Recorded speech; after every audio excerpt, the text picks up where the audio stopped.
Hello student, welcome back. आज से हम शुरू करने वाले हैं कंप्यूटर साइंस पेपर 1 का तीसरा चैप्टर जिसका नाम है C plus plus. Actual chapter शुरू करने से पहले इसका हम मार्क्स डिस्ट्रीब्यूशन देख लेते हैं कि इस चैप्टर का कितना वेटेज है। तो इस चैप्टर का जो वेटेज है वो है 41 मार्क्स आउट ऑफ 94 मार्क्स।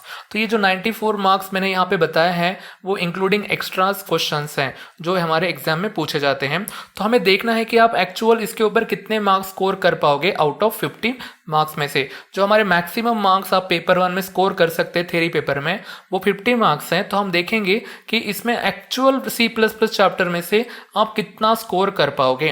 तो देखो, इसके ऊपर 1 मार्क का एमसीक्यू आता है, एक ही एमसीक्यू 1 मार्क के लिए।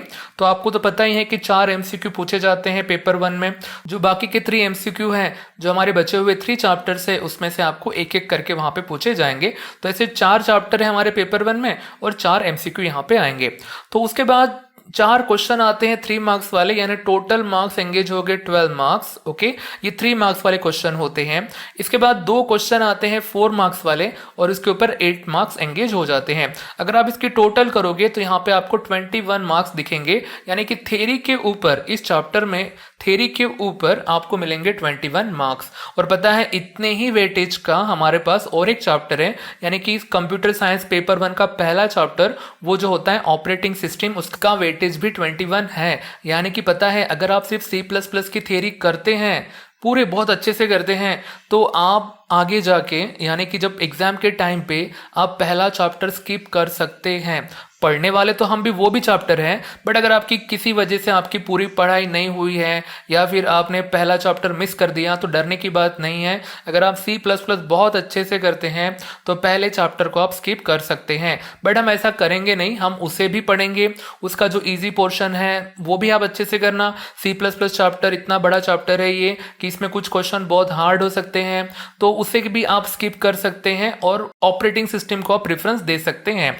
तो अब रही बात कि इसमें 21 मार्क्स तो थ्योरी के ऊपर है, बट कभी कभी क्या होता है एक क्वेश्चन कम ज्यादा यहाँ पे होता है। हर एग्जाम में अगर हमने वो थोड़ा सा प्लस माइनस अगर छोड़ दिया तो हर एग्जाम में आप 18 मार्क्स तो भी इसके ऊपर स्कोर कर सकते हैं। यानी कि मिनिमम थ्योरी के ऊपर आप 18 मार्क्स आराम से स्कोर कर सकते हैं। किसके ऊपर? सी प्लस प्लस चैप्टर के ऊपर। तो ये मैं थ्योरी की ही बात कर रहा हूँ पेपर की, उसमें जो थ्योरी पोर्शन है उसके ऊपर आप 18 मार्क्स स्कोर कर सकते हैं। तो बाकी के 20 मार्क्स कहाँ पे एंगेज हो गए? देखो, वो एंगेज हो गए हमारे क्वेश्चन नंबर 5 में। आपको पता है क्वेश्चन नंबर 5 में पूरे के पूरे प्रोग्राम्स होते हैं। पहला क्वेश्चन सी प्लस प्लस के ऊपर आता है, दूसरा क्वेश्चन सी प्लस प्लस के ऊपर आता है और तीसरा जो क्वेश्चन है वो एचटीएमएल के ऊपर आता है। तो सी प्लस प्लस के अगर आप प्रोग्राम का अगर आप वेटेज देखोगे यहाँ पे तो 5 यानी कि 10 मार्क्स। एक्स्ट्रा क्वेश्चन एचटीएमएल का भी है यहाँ पे, बट अगर सी प्लस प्लस के बारे में बात करें तो आपको 10 मार्क्स यहाँ पे एंगेज होते हैं। और खास बात यह है कि इस क्वेश्चन को सेम क्वेश्चन जो होता है हमारा क्वेश्चन नंबर 5 वो और होता है और सेम क्वेश्चंस यानी कि पैटर्न यहाँ पे पूछा जाता है। तो आप देखोगे इसमें कि आपको टोटल 4 क्वेश्चन यहाँ पे नजर आ रहे हैं। किसके ऊपर? सी प्लस प्लस के प्रोग्राम के ऊपर। तो टोटल मार्क्स जो प्रोग्राम के ऊपर यहाँ पे एंगेज होते हैं वो होते हैं 20 मार्क्स। आप देख सकते हैं अब थ्योरी पेपर में ही थ्योरी क्वेश्चन के ऊपर 21 मार्क्स और प्रोग्राम के ऊपर 20, ऐसे मिलके ये बन जाता है हमारा 41 मार्क्स का डिस्ट्रीब्यूशन। अब जरा इमेजिन करो आपने ये चारों के चारों क्वेश्चन सॉल्व भी करके आ गए तो भी क्या आपको 20 मार्क्स मिलेंगे? क्या नहीं। या तो आइदर आप ये यहां से 2 क्वेश्चन सॉल्व करो या तो यहां से 2 क्वेश्चन सॉल्व करो। तो ऐसा अज्यूम करते हैं कि आपने बस सी प्लस प्लस के क्वेश्चन सॉल्व किए, तो आप कितना स्कोर कर पाओगे पता है? इसके ऊपर 10 मार्क्स स्कोर कर पाओगे 20 मार्क्स में से। तो अगर मैं थ्योरी को पकड़ूं और प्रोग्राम्स को पकड़ूं तो 18 प्लस 10 कितने मार्क्स हो गए? 28 मार्क्स। यानी कि 41 में से आप यहाँ पे टोटल यानी कि मैक्सिमम जो मार्क्स हैं वो 28 स्कोर कर सकते हैं। बट कौन से कंडीशन में? अगर आपने सी प्लस प्लस के दोनों प्रोग्राम सॉल्व किए तो।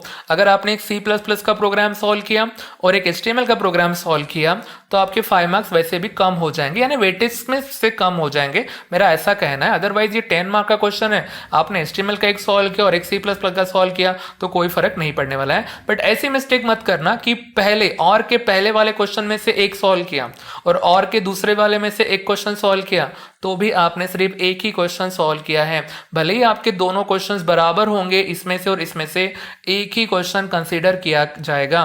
तो अच्छे से ध्यान रखना कि इसमें से 2 सॉल्व करो या फिर नीचे वाले और में से 2 सॉल्व करो, ठीक है। तो बस आइदर आपको दोनों के दोनों आप C++ के सॉल्व कर सकते हैं क्वेश्चन, ओके, तो उससे आपको 28 मार्क्स मिल जाएंगे। और अगर आपने एक C++ का और एक HTML का सॉल्व किए तो आप 23 मार्क्स यहाँ पे कमा सकते हैं आउट ऑफ 41।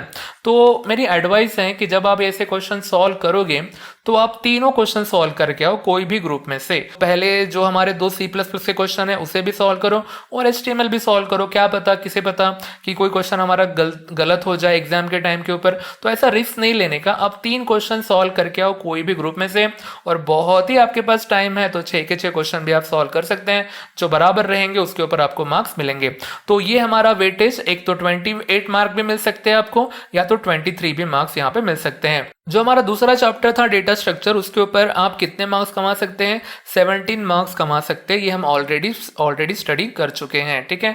थोड़ा सा कम ज़्यादा प्लस माइनस हो सकता है, कभी ज़्यादा क्वेश्चन पूछ जा सकते हैं, कभी कम भी पूछ जा सकते हैं, बट अराउंड 17 मार्क्स के क्वेश्चन वहाँ पे ऊपर आते हैं।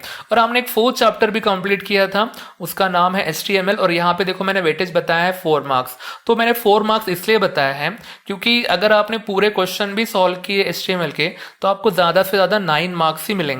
तो मैंने यहाँ पे 4 इसलिए किया है कि मैं ऐसा अज्यूम कर रहा हूं कि आप C++ के दोनों क्वेश्चन सॉल्व कर रहे हैं। अगर आपने दोनों क्वेश्चन सॉल्व कर लिए C++ के और HTML का भी सॉल्व कर लिया तो आपको ज्यादा से ज्यादा वो HTML के मार्क्स कंसीडर नहीं होंगे ना, यानी कि सिर्फ थ्योरी के 4 मार्क्स यहाँ पे कंसीडर होंगे। और उसके बाद जो हमारा C++ चैप्टर है उसके ऊपर आप कितने मार्क्स कंसीडर कर सकते हैं या स्कोर कर सकते हैं? 28 स्कोर कर सकते हैं। तो अगर मैं यहाँ पे 23 लिखूं तो यहाँ पे मुझे 9 लिखना पड़ेगा, और यहाँ पे 4 लिखा तो मुझे यहाँ पे 28 लिखना पड़ेगा। तो फिर भी अगर इसकी आप एडिशन करते हैं तो देखो टोटल मार्क्स यहाँ पे कितने हो गए? 49 मार्क्स हो गए आउट ऑफ 50। यानी कि अगर आप सिर्फ 3 चैप्टर ही एग्जाम में करके जाते हैं तो भी आपको 49 मार्क्स मिलने के चांसेस है। मतलब ऑलमोस्ट 90% या 95% तो चांसेस है कि आप 49 मार्क्स कमा लोगे। तो 1 मार्क गया कहाँ पे? तो 1 मार्क्स जो होता है वो ऑपरेटिंग सिस्टम चैप्टर का 1 मार्क का MCQ होता है। तो 4 ही चैप्टर है इसमें और 1 MCQ ऑपरेटिंग सिस्टम से आता है, तो हो सकता है कि वहां से 1 मार्क आप लूज करो। वैसे आप वो क्वेश्चन तो ब्लैंक छोड़ने वाले नहीं हो, थोड़ा बहुत भी ऑपरेटिंग सिस्टम आपने पढ़ा तो 1 मार्क वहां पे भी आप कमा सकते हैं। यानी कि सिर्फ 3 चैप्टर करके आप ऑलमोस्ट 50 मार्क्स स्कोर कर सकते हैं। थोड़ा बहुत लक के ऊपर भी डिपेंड करता है कि जो हमने यहाँ पे स्टडी किया है उसी हिसाब से आए, और थोड़ा सा अगर आप अनलकी रहे तो एक क्वेश्चन आपका फंस सकता है। यानी कि ऑपरेटिंग सिस्टम से कंपलसरी क्वेश्चन हो जाए तो अगर मैं एक 4 मार्क का क्वेश्चन यहाँ पे छोड़ भी दूं तो भी अगर ये 3 चैप्टर आप करके जाते एग्जाम में, डेटा स्ट्रक्चर, HTML और C++, तो भी आप 45 मार्क्स कमा सकते हैं विदाउट ऑपरेटिंग सिस्टम।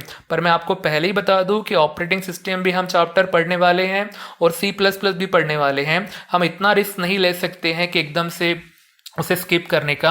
मैंने आपको पहले भी बताया है कि ऑपरेटिंग सिस्टम में कुछ कुछ टॉपिक बहुत इजी होते हैं तो उसे हम छोड़ नहीं सकते हैं, ठीक है। तो ये था मार्क्स डिस्ट्रीब्यूशन और लिटिल बिट आइडिया हमारे पेपर के ऊपर।